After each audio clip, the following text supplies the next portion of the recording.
Bienvenue à nouveau dans cette série estivale consacrée au Vieux Monde des Ténèbres, donc une série qui nous entraîne de 1990 à 2005, j'ai envie de dire, avec le quatrième jeu qui est Wraith the Oblivion, donc c'est Wraith le Néant en français.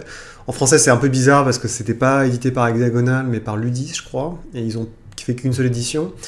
C'est un jeu qui a eu deux éditions, donc la première et la deuxième exactement comme les vampires, mais qui n'a pas eu de revise, et pour cause en fait c'est la mort de ce jeu, avec un supplément qui s'appelle Les Fins d'Empire, donc Ends of Empires, qui a donné en fait la naissance de la revise, donc la fin des temps des autres games classiques, avec Antelios, donc une sorte de une grande sphère, enfin une espèce d'étoile rouge qui apparaît dans le ciel, avec la semaine des cauchemars, qui est le moment du métaplot où il y a tout qui pète, enfin bref.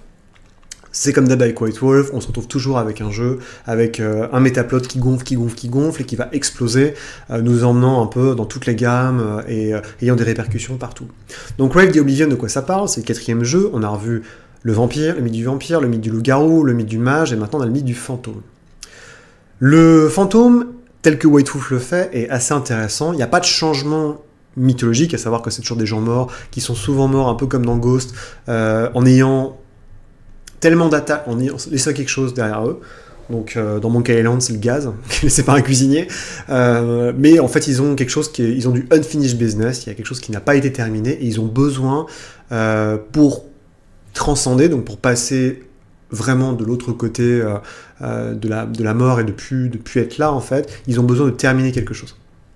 Et comme toujours, dans les jeux White Wolf, il y a cette idée que la tension provient du fait qu'ils vont, plutôt que de transcender, ils vont avoir plein de choses qui vont les retenir. Ça va être de la politique, ça va être leur propre psyché, ça va être différents antagonistes qui vont les tirer vers cette non-vie, plutôt que vers la transcendance et le passage vraiment de l'autre côté.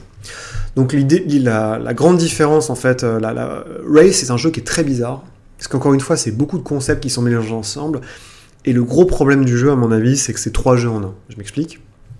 Il y a d'abord une vision politique très intéressante un world building, en fait, donc une conception d'un monde qui est hyper intéressante, c'est-à-dire que quand ils meurent et qui restent en vie, donc les Wraiths, les fantômes en soi, sont projetés dans le monde des morts, qui est un monde très très lointain dans l'Umbra, on peut difficilement accéder quand on est vivant, et ils sont laissés un peu dans un coin, ils sont dans une sorte de poche, comme dans Grim Fandango en fait, le jeu vidéo si vous connaissez. Ils sont dans une sorte de cocon, et ils peuvent être sauvés ou attaqués par les autres Wraiths qui vont...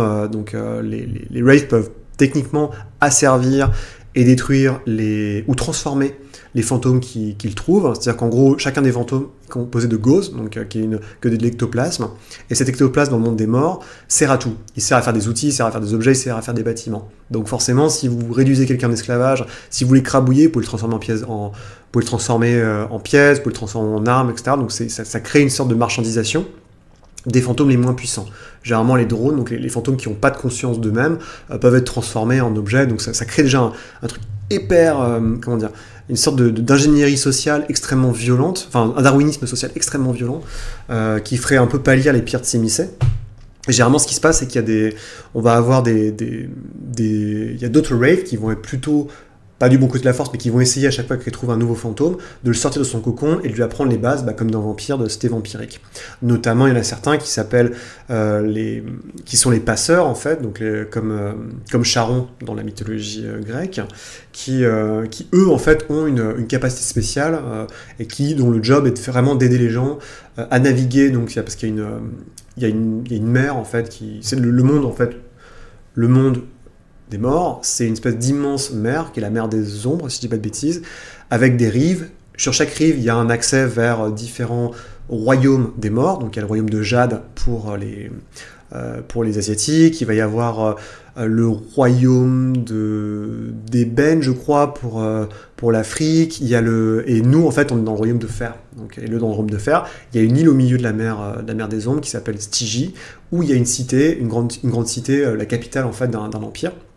Et à travers toute cette île, je crois, ou sur les berges, il y a aussi des nécropoles. Donc les nécropoles, ce sont en gros, c'est les cités... non, je dis des bêtises. Les nécropoles, c'est les variations... Parce qu'après, on va y revenir. Mais Stygie, voilà, c'est le centre de la culture des fantômes tels qu'ils existent. Et dans cette cité, il y a des conflits. C'est-à-dire que déjà, il y a ce qu'on appelle l'autorité. Donc l'autorité, c'est grosso modo, c'est les gens qui gèrent la cité, puisque à la base, il y avait un empereur qui s'appelait Charon, qui a disparu. Et il n'est plus là. Et donc l'autorité gère en son nom avec des sortes de généraux qui sont qui gèrent les légions. Donc c'est des légions des morts. Il y a la légion de ceux qui sont morts par la violence, la légion de ceux qui sont morts par le désespoir, ainsi de suite. Il y en a 4 ou 5. Et chacun en fait gère un peu sa popote, se fait une guerre larvée et dirige au nom de Charon. L'autorité est hyper fascisante, donc elle est extrêmement violente et brutale. Elle est contrebalancée par des guildes, qui sont des incarnations en fait, de pratiques et de pouvoirs qu'ont chacun des fantômes. Et là, en fait, ça renvoie aux arcanoïdes, qui sont les pouvoirs qu'ont les fantômes. Les fantômes peuvent interagir avec les morts et les vivants par des arcanoïdes qui vont être enseignés par des guildes. Donc par exemple, il y a l'arcanoïde qui permet de manipuler les gens, et donc de contrôler les humains dans le monde des vivants, et donc c'est la guilde des marionnettistes. Il y a la guilde des forgerons, donc ceux qui peuvent forger la gauze des fantômes pour en faire des armes, et ainsi de suite. Et donc évidemment, tous les types d'arcanoïdes reflètent un type de fantôme qu'on connaît, les banshees, donc qui peuvent parler, contrôler, manipuler les gens par les émotions, les marionnettistes, donc qui contrôlent les gens, les poltergeists, qui font bouger les objets, enfin vous m'avez suivi, vous comprenez. Et donc, à côté de ça, il y a des gens qui vont rejeter l'autorité, qu'on appelle les hérétiques, qu'on dit, vous savez quoi, vous dites n'importe quoi, qui vivent en marge de la société. Il y a aussi des mecs qui sont complètement fous, qui vont dans les pires coins du monde du monde des morts pour aller dans ce qu'on appelle la tempête. Donc, parce que sous le monde des morts, donc sous Stygie, sous la mer, il y a un labyrinthe. Et ce labyrinthe, il s'enfonce. Il est peuplé par des fantômes très très méchants qu'on appelle les spectres. Et les spectres, en fait, ce sont des fantômes qui sont passés du côté obscur, puisque, ce que je vous ai pas dit, la deuxième partie du jeu, donc c'est que, à côté de la politique, il y a aussi un jeu d'horreur personnelle, qui est le grand dada du monde des ténèbres. Et le côté horreur personnelle, il vient du fait que les fantômes n'ont pas une bête, mais ils ont une psyché négative qui s'appelle l'ombre. Donc la part d'ombre, c'est comme en termes jungiens. La part d'ombre va... alors ça c'est très très conceptuel, mais en gros elle a de toutes petites stats, enfin pas grand chose, mais elle peut prendre plus ou moins d'importance durant le jeu. Elle a une personnalité, donc c'est une sorte d'archétype, ça peut être le joueur, ça peut être la brute, etc. Des fois, quand votre personnage fait une crise, elle peut prendre le contrôle. Et le truc, et c'est toujours une petite voix dans votre tête qui vous sape. Et le truc qui était très couillu de la part de White Wolf, c'est que l'ombre était joué par un joueur à la table à côté de vous. Donc vous avez votre personnage principal, mais vous jouiez aussi l'ombre du joueur à côté. Donc je pense qu'il faut une certaine maturité dans le jeu pour pas arriver à une sorte de PVP permanent, mais le conflit en fait du fantôme était toujours là. C'est-à-dire que le fantôme en tant que tel, donc le Wraith, devait lutter à la fois contre les forces politiciennes en présence, faire sa place et pas finir si possible en cendrier fantôme. En plus, devait lutter contre sa part d'ombre pour trouver potentiellement la transcendance et évidemment essayer de finir son business de tous les jours, enfin ce qu'il a laissé derrière. Donc faire en sorte, je sais pas, qu'il sache que sa femme l'aime, que machin, être sûr que ses gamins vont sortir de la drogue, j'en sais rien. Mais ça, c'est des choses que vous créiez que vous faisiez à la création. Et donc c'est vraiment le deuxième jeu qui va très très loin, puisque comme je disais, donc sous la cité, il y a un labyrinthe, le labyrinthe est plein de spectres, et au centre du labyrinthe, il y a une tempête en fait. Et cette tempête, c'est l'Oblivion. L'Oblivion, c'est le néant, donc c'est le moment où, quand vous tombez dessus, et même les spectres ne peuvent pas y rester éternellement, bah, vous êtes désintégré, purement et simplement. Donc c'est l'entropie la plus pure. Et si vous commencez à connaître White Wolf, vous savez qu'il y a plus ou moins des liens entre toutes les gammes, et on peut supposer que le néant est une extension du verre, ou à l'inverse que le verre est un aspect du néant. Enfin, vous voyez où je veux en venir, c'est l'entropie pure. À côté de ça, les spectres les plus puissants sont les Malfeans. Donc il y a il y a ce qu'on appelle les Onceborn et les Neverborn, ceux qui sont nés, donc qui étaient des spectres qui sont devenus méga gros billes, et qui sont montés au-dessus de la chaîne, et ceux qui ont été créés par le labyrinthe, par le néant, qui vont s'entremêler. Certains sont les maîtres des Néphandi dont j'ai parlé durant Mage Ascension. On va les avoir dans Orpheus plus tard. Donc c'est vraiment... ça c'est le troisième jeu pour moi, c'est que Wraith est tellement impliqué dans la cosmologie des autres jeux de White Wolf, donc notamment l'Umbra avec les loups-garous, les royaumes et la magie de la mort quelque part avec avec les magiciens, et la nécromancie, notamment avec les Giovanni des vampiriques, que ça va vraiment très très loin, puisque par exemple, donc je vous avais parlé, il y a un PNJ qui est hyper important, qui est le principal antagoniste dans Mage, qui s'appelle Vormas, qui est un maître de l'entropie, donc de la mort, qui a peur de mourir. Donc il a 3 millions, il a peur de mourir. Et du coup, son truc, c'est qu'il a utilisé ses pouvoirs magiques incommensurables pour manipuler, en fait, tous les nécromanciens du monde, donc les Giovanni, notamment, pour qu'ils fassent tomber ce qu'on appelle le voile. Donc le voile ou le goulet, c'est la barrière qui protège, en fait, notre réalité contre le monde des morts, et qui est très très difficile à percer de chaque côté. Et s'il n'y a plus de goulet, ça veut dire que les fantômes peuvent tous arriver, que c'est open bar, on va se faire posséder, il y a des spectres qui vont nous dévorer, enfin c'est machin. Et en fait, la raison pour laquelle il aurait fait ça, c'est pour accéder plus rapide, enfin pour qu'il n'y ait plus de concept de mort, et accéder, et accéder directement pour casser le concept de mort, et ainsi devenir immortel. Et donc, quand vous lisez les clans de Giovanni, on vous dit, ah ouais, mais nous on est trop... Donc les suppléments de clans Giovanni dans Vampire, ils vous disent, ah ouais, mais nous on est trop malins, on est des nécromanciens, donc on va casser le goulet, comme ça on pourra contrôler tous les fantômes, et on sera les maîtres du monde. Et donc c'est marrant, quoi, c'est vraiment, encore une fois, cette espèce de côté complètement fou de White Wolf, qui vous dit, attention, faites pas de crossover, on vous donne des outils, mais n'utilisez pas trop, ou avec parcimonie. Et à côté, eux, ils y vont à fond les ballons dans leur métaplot, c'est complètement dingue. Et donc Wraith aussi, donc je disais, il y a un jeu politique, avec tout le monde des fantômes, il y a le jeu d'horreur personnel, à savoir comment je fais pour moi survivre, ne pas me transformer en spectre, contrôler mon ombre et surtout transcender. Et à côté de ça en plus, il y a l'aspect, oublie pas Coco, on est dans White Wolf, donc on est dans le monde des ténèbres. Il y a un aspect multiculturel, multi-jeu, multi-gamme qui va rentrer par plein de petits ports, par plein de petits bouts, de machins, de trucs. Et c'est vraiment très très complexe à gérer. Et je trouve qu'ils sont, encore une fois, ils ont été très très gourmands en rajoutant toujours des choses. Il n'empêche que c'est un jeu qui est très beau, qui a vraiment un univers extrêmement original, qui, à mon avis, est très très très très compliqué à maîtriser, très compliqué à jouer. Il faut la bonne atmosphère, il faut les bons joueurs. Il faut voir ce qui intéresse aussi, parce que peut-être qu'il y a des joueurs qui sont plus intéressés par l'aspect politique que par l'aspect horreur personnel. Il y a vraiment... Et ça va très très loin, parce que par exemple, si jamais un fantôme est sur le point de devenir un spectre, ou justement il a une crise de foi, c'est-à-dire qu'il est sur le point de perdre sa consistance, c'est-à-dire que si votre corpus, donc votre ectoplasme est détruit, techniquement c'est game over, et vous allez directement dans le néant, et c'est fini, quoi. Vous ne transcendez pas. Donc en fait, il y a ce qu'on appelle le harrowing, je sais pas comment c'est en français, mais en gros c'est une sorte d'épreuve de test mental où vous êtes projeté dans le labyrinthe, donc juste au-dessus du néant, et il y a une sorte de mini scène de jeu supplémentaire où le joueur se retrouve tout seul dans une situation morale qui est inspirée par sa vie, et en gros il doit résoudre cette situation morale pour continuer, pour avoir une sorte de résurrection, de pouvoir récupérer son corps, etc. Sinon il est automatiquement détruit ou transformé en spectre. Et évidemment tous les autres joueurs jouent à la fois l'ombre, des spectres, et les forces en présence dans le rêve pour justement le contrer. Et ils n'ont pas le droit de trop tricher, évidemment, donc c'est un truc hyper subtil où le joueur doit lui-même découvrir la leçon, la morale, en fait, quelque part, de cette espèce d'épreuve de force, tout en ayant des gens qui vont le contrebalancer, lui mettre des bâtons dans les roues. Et c'est hyper conceptuel et c'est très très compliqué à maîtriser.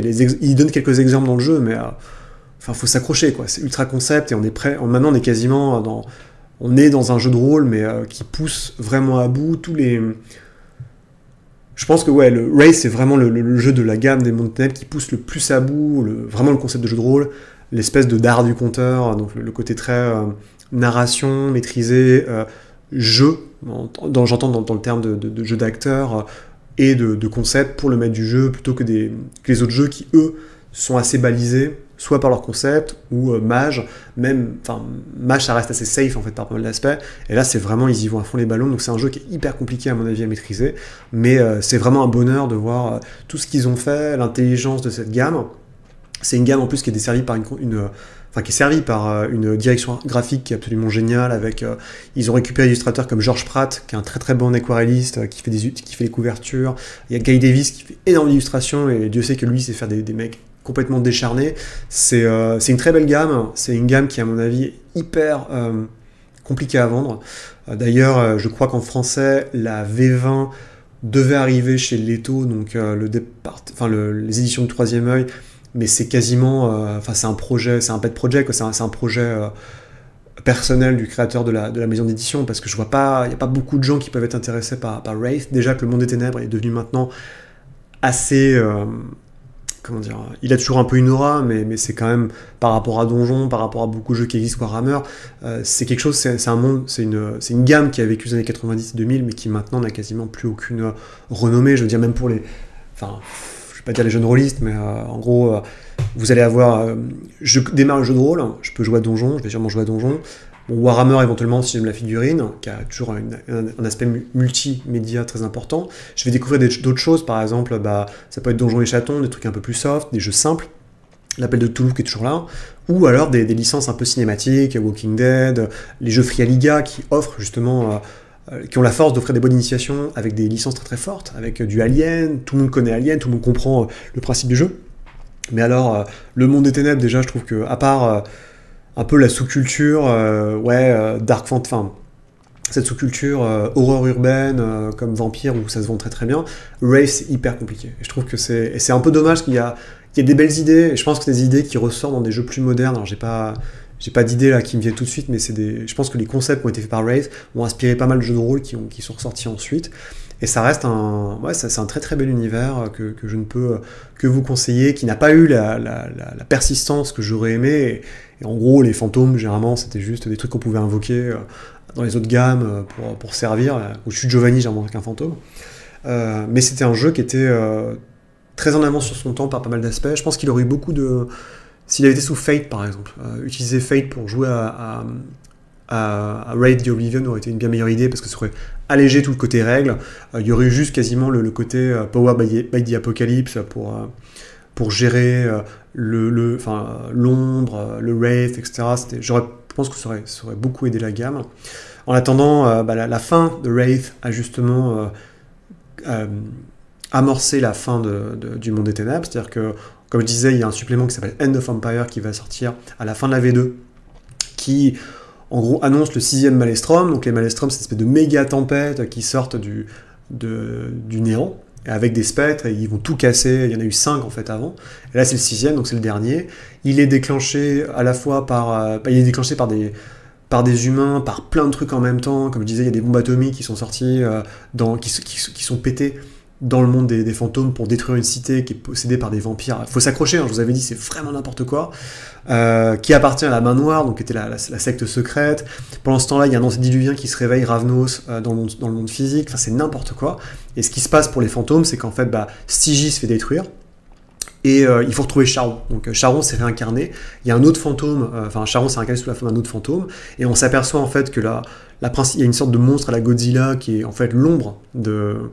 C'est l'ombre de Charon, qui est tellement gros, c'est tellement balèze qu'elle va tout détruire. Et évidemment, il y a un jeu de trahison parmi tous les seigneurs des légions des fantômes, donc, qui contrôlent Stygie, de la hiérarchie. Et c'est vos petits joueurs qui vont être mandatés par la Dame du Destin. Donc la Lady of Fate, la Dame du Destin, c'est celle qui a donné sa mission à Charon, qui, évidemment, on est dans un jeu très inspiré par la Bible et la mythologie, chrétienne. En fait, elle a Ève, et Ève, la femme d'Adam, concrètement, qui a transcendé, qui est une sorte quasiment de force en puissance dans ce monde-là, et qui va bénir Charon pour justement qu'il soit séparé de son ombre.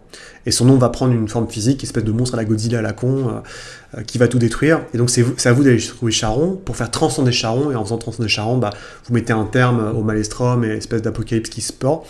Et le futur, on vous dit, maintenant, c'est à vous de créer, en tant que soit vous transcendez, soit vous créez, vous devenez les nouveaux Charons quelque part, et vous allez très très loin de l'île de Stygie pour créer votre propre en fait royaume quelque part des fantômes. Ce qui évidemment ne satisfait personne dans un jeu qui justement est basé sur la transcendance, mais au moins les mystères sont expliqués, la gamme est plus ou moins finie, et le scénario, si on peut appeler ça comme ça, est vraiment... Et c'est plus quasiment un supplément d'historique, en fait. Mais au moins, on ne peut pas nier le fait que des joueurs qui jouent pas des gros billes peuvent un peu tirer leur épingle du jeu, puisqu'ils sont mandatés par quasiment une créature semi-divine pour faire cette étape-là. Donc évidemment, Raid the Oblivion va s'arrêter, il sera jamais reconduit. Il y a un jeu vidéo qui est sorti récemment, j'étais étonné, qui est basé un peu qui a été mandaté par Paradox, qui est très très bien, qui est un jeu en réalité virtuelle, qui décrit un harrowing. Donc en gros, c'est une expérience du joueur qui reconduit sans cesse les événements de sa mort, et qui est guidé par un gentil compagnon qui en fait est son ombre, qui essaie de le corrompre. C'est vachement intéressant pour regarder sur Il y a tout sur YouTube, hein, vous pouvez regarder toute la petite série, donc c'était assez malin. Mais sinon, bah, en termes de jeu, il n'existe plus. Il y a une V20 qui est sortie. Je crois qu'il y a deux trois bouquins. Bon, ça, comme d'hab, hein, ça condense un peu les règles, mais ce qui est intéressant avec Rave, je pense que c'est pas tellement les règles, c'est vraiment l'univers. Et évidemment, étant fan absolu d'Orpheus, je peux pas oublier que Orpheus est une sorte de semi-suite hein, qui fait suite à Wraith the Oblivion dans un monde où il n'y a plus de surnaturel, à part les fantômes, et on reprend un peu tous les mêmes choses, les spectres, on reprend les pouvoirs, mais cette fois, les fantômes on incarne des humains qui peuvent se faire passer pour des fantômes en mourant artificiellement, et les fantômes qu'on peut incarner, parce que vous pouvez mourir durant le jeu, les fantômes sont beaucoup plus balèzes que dans Wraith, avec, comme Charon, en fait, ils ont leur ombre est séparée, donc c'est beaucoup plus facile à jouer pour les personnages. En tout cas, Orpheus, j'en ai déjà parlé plein de fois, j'ai fait une vidéo dessus, c'est un jeu que j'adore, je pourrais en parler des heures, qui est à mon avis le jeu le plus intelligent qui est fait White Wolf, quand ils ont enfin compris, ils ont appris de toutes leurs erreurs en termes de design de scénario, de campagne, ils ont fait un truc absolument génial. Mais ça c'est une autre histoire. En tout cas, Ray, si vous avez l'occasion de le lire, c'est super, et jouer, alors je sais pas comment vous ferez, je sais même pas s'il y a des maîtres du jeu de Wraith encore qui arpentent les contrées rôlistiques françaises. Moi j'aurais pas le courage, très honnêtement.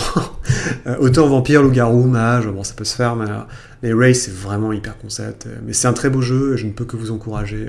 Au moins acheter un coup d'œil sur des PDF, ou je sais pas, si vous tombez en braderie sur des vieux bouquins, c'est marrant. Alors c'est très sombre, hein, évidemment, c'est pas bisounours, tout est glauque, mais c'est pas forcément edgy, hein, c'est pas forcément comme Vampire ou les trucs hardcore avec des nazis, des machins, sauf, bien sûr, sauf un supplément qui a fait très polémique, qui s'appelle Charnel House of Europe, qui s'appelle Shoah, qui décrit en fait l'émanation spirituelle laissée par les camps de concentration.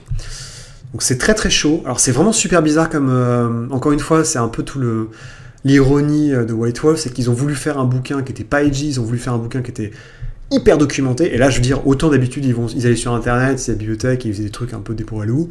Je m'apparais toujours de la carte d'Europe de Vampire l'Âge des Ténèbres, où Paris est en Belgique. C'est assez marrant. Mais là, par contre, ils ont été chercher des experts historiques pour les aider à faire le bouquin. Enfin, ils ont fait un truc assez chiadé. Mais, putain, comment dire, c'est quand même un bouquin, supplément de jeu sur la Shoah, quoi. Donc, est-ce que vous avez vraiment envie de vous farcir ça? Je suis pas sûr. C'est quand même assez hardcore. Mais en tout cas, le bouquin lui-même, quand on arrive un peu à faire fi de ça, enfin, moi je leur tire leur chapeau. Enfin, je sais pas trop qu'est-ce qui a motivé cela à faire ce supplément, mais c'est assez dingo de faire ça. Et évidemment, c'est hyper polémique, comme beaucoup de polémiques que White Wolf nous a habitués. Et je vous conseille, enfin, un jour je le lirai, je pense, je ferai une lecture du thread, mais sur Reddit, il y a un type qui avait fait un topic. Quel est le truc le plus dingue, l'élément d'historique le plus dingue que vous connaissiez sur le monde des ténèbres? Et il y a des trucs, donc je vous parlais de la mort, en fait, tous les nécromanciens sont manipulés par un archimage qui veut casser la mort, qui veut briser la notion de mort, mais il y en a, genre, l'espace n'existe pas, en fait, c'est une conception psychique qu'on s'est imposée, enfin, il y a plein de trucs complètement dingues et très très rigolos. Et Wraith, évidemment, fait partie de tout ça. Ils ont sorti aussi complètement oublié aujourd'hui, ils ont sorti un bouquin, ils ont essayé de faire une autre époque. Chacun des bouquins du monde des ténèbres a deux époques en général, donc l'époque principale des temps modernes et un autre supplément de setting plus ancien. Et pour Wraith, c'est un peu bizarre, c'est la Grande Guerre, donc ça se passe dans les années 20, puisqu'il y a toujours un décalage entre la temporalité des fantômes et le monde réel, donc c'est quelques années après la fin de la Première Guerre mondiale. Il y a l'afflux de tous les morts de la Première Guerre mondiale qui sont prises, et vous incarnez il y a une guerre en fait qui s'opère entre tous les seigneurs des légions. Donc il y a les légions de fer, la légion des gens qui ont été empoisonnés, etc. Et tout le monde se fout sur la gueule.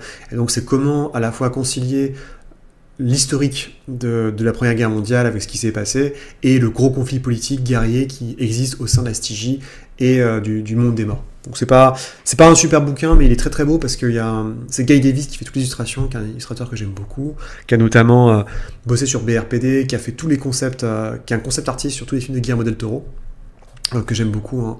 Hein. Et donc voilà, c'est rigolo, c'est un peu le truc un peu concept, comme l'âge victorien pour Vampire. Mais en tout cas, Wraith, voilà, jeu assez intéressant et une curiosité qui va disparaître dans les terres tel un fantôme et qui, des fois, c'est un peu dommage, pourrait mériter une petite reconsidération de temps en temps pour au moins ce qu'il a tenté de faire. Et je crois que j'ai dit tout ce que j'avais à dire, donc je vous souhaite encore une fois un très bel été, très rayonnant, loin, j'espère, des plages sans soleil, de la mer des ombres et de la Stygie. Allez, salut!